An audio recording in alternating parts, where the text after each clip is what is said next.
Hey everybody, Audiophile Barista here and welcome to vlog 138. And in these vlogs I talk about audio, coffee and other things that keep me busy. And today the focus is especially on the FOSI ZA3 amplifier that I reviewed a couple of weeks ago. So as you can see, it is a bit cloudy, a bit windy, rainy here in Rotterdam. So this is a good time to make a vlog inside. Okay, but before we get to the FOSI, let's get these CDs out of the way. Now, this is my Dayna Kurtz collection, and this week I revisited my collection because tonight I'm going to see her live again. She is my all-time favorite singer, especially live, and she is a real force on stage. And the first time I listened to a CD from her was some 22 years ago, and I immediately fell in love. So we went to a concert, and after that first concert I was completely hooked. Now, this is such an amazing voice, and her CDs really don't do justice to the live experience, but of course I need to have the whole collection. Now today is the 22nd of November 2024 and tonight is the first concert of her tour here in the Netherlands. So if you are interested, she is doing many more in the coming weeks. Now the last two CD of the bunch you see here are not in a jewel case or a digipack because they came with the vinyl records. Yes, she also has some 4 records. And apart from her first album that is on cassette and one of those 4 records, my collection is complete. By the way, you can see here how small the FOSI amp actually is. Now before we go on to the FOSI audio, there is a little clip that I put together from Dayna Kurtz. Her band name at the moment is Lulu and the Broadside. Now the clip is of course completely butchered because of the YouTube algorithm, but there is a link in the description to the whole video in the description box.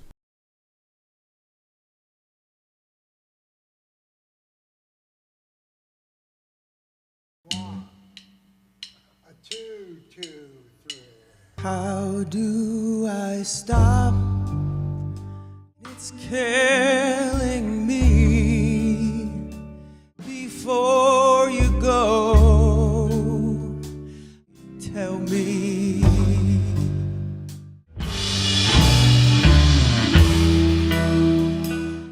How do I stop?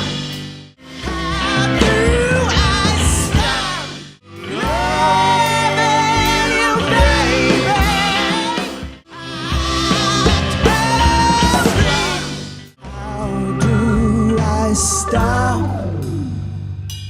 loving you, baby.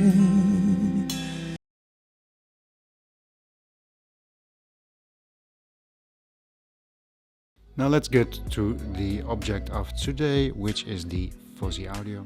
Let's turn it off and unplug it.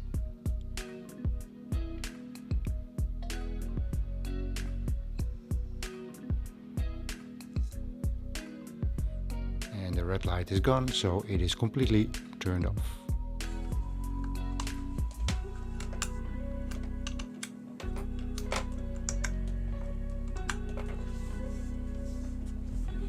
And these are all the connections, so trigger in, power in, speaker cables, sub out, RCA in, XLR in, and that's it.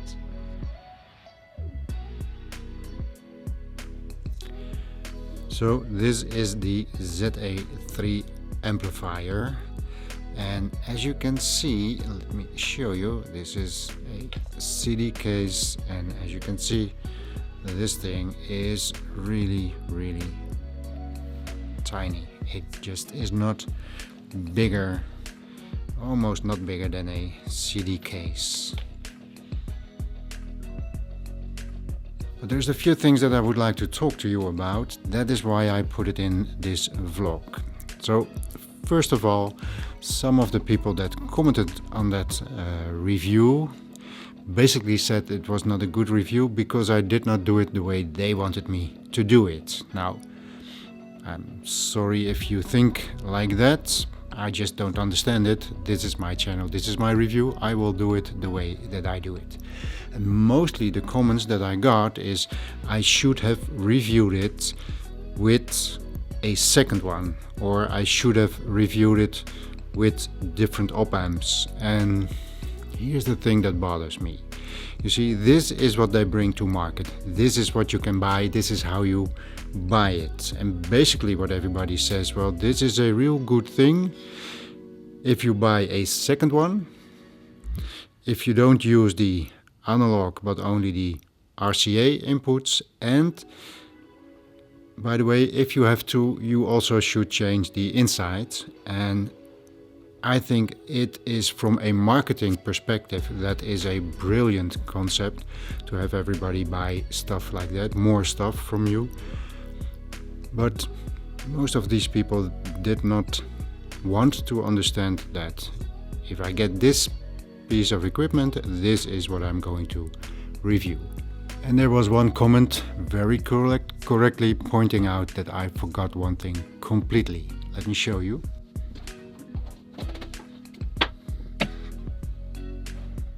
So over here, this is of course the power supply that comes with the FOSI ZA3. This thing is about the same depth as the amplifier, and basically it is half as big as the amplifier itself. But I did forget, and this is the 48, and this is the 48 volt focus. Yes, this is the 48 volt version. So this is the whole amplifier, and this is of course very convenient that you can just put this away. Another thing that I did not say during the review, these loudspeaker terminals are pretty small. You can open them up to use with spades or bare wire, but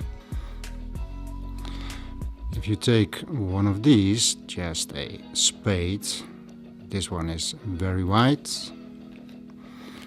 I have one over here that is wide over here and a little bit smaller over here, as you can see. But if you want to put this one in, it will work. But here you see the problem. This is what it will look like. Now you may think, focus. Now you may think, well, just put it to the side. Well, if you put it over here, it will obstruct the input for the trigger. And if you put it over here, you will obstruct the input for the power supply. Now if you want to put it on here, it is just going to obstruct the power supply, because as soon as the power supply is free, you will see that this one, let me close this. As soon as there is enough room for the power supply, you can see you cannot put it on the floor because this one sticks out to the bottom. Now imagine that you have 4 in there. It just isn't going to work. That's something that I do not like.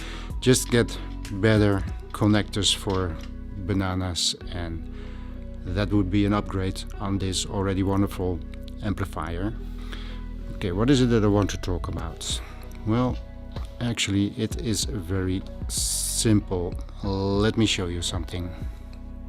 These are my Auxilia loudspeakers, and they are placed on the sides because I am not using them with the FOSI audio amplifier, because somehow that is just not a very good match. Now I read somewhere that if you go from 4 ohms to 8 ohms speakers, that the high frequency is going to be a little bit more noisy, and these are of course 16 ohm loudspeakers, so that is maybe why the treble is something that playing with these loudspeakers, and these are basically a single driver horn loudspeakers at 98 dB sensitivity and 16 ohm load.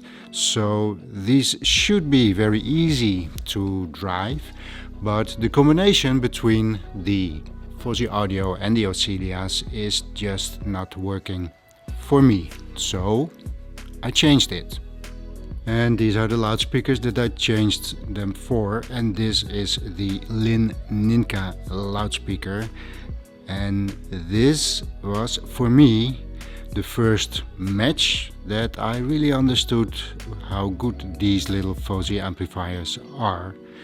And so that is what I'm listening to at the moment.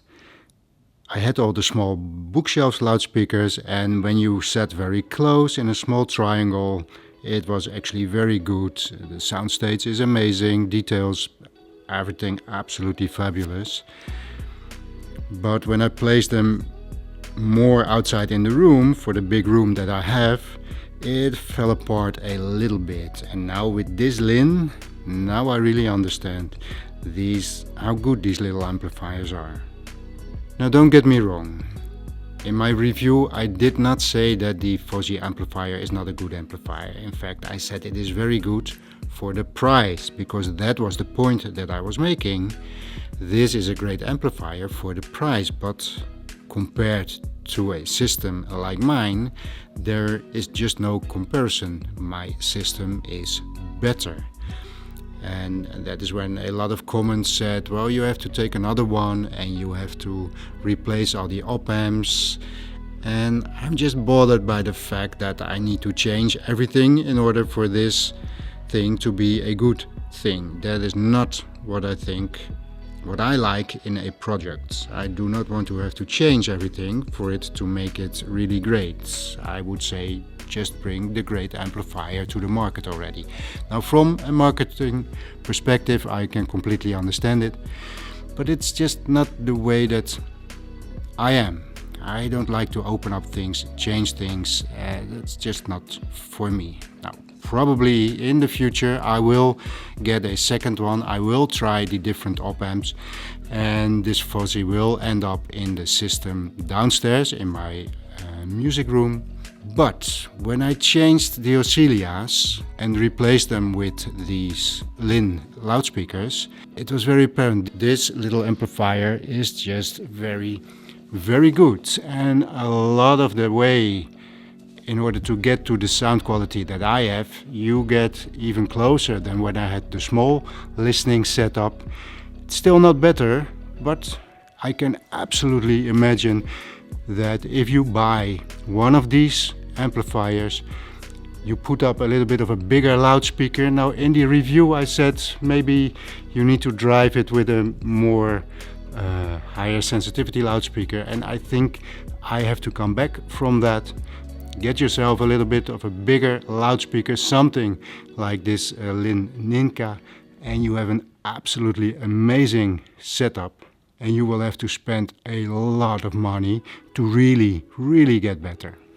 Okay, one last thing about the FOSI setup is it is connected with the XLR input, and the signal comes from the preamplifier, so I can play all the things that I have through the FOSI.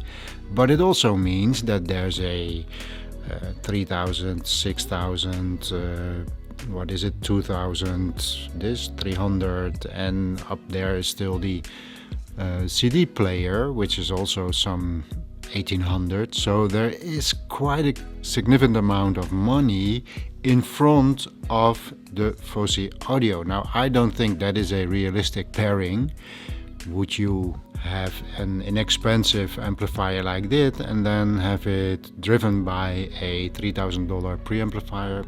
I don't think that is realistic. I am looking for, because the XLR input of the FOSI, if you really want to let the FOSI sing, you need to use the XLR input. I am looking for a streamer or another source that is a lot more affordable, that I can connect to the FOSI Audio and then see what it does in a realistic setting.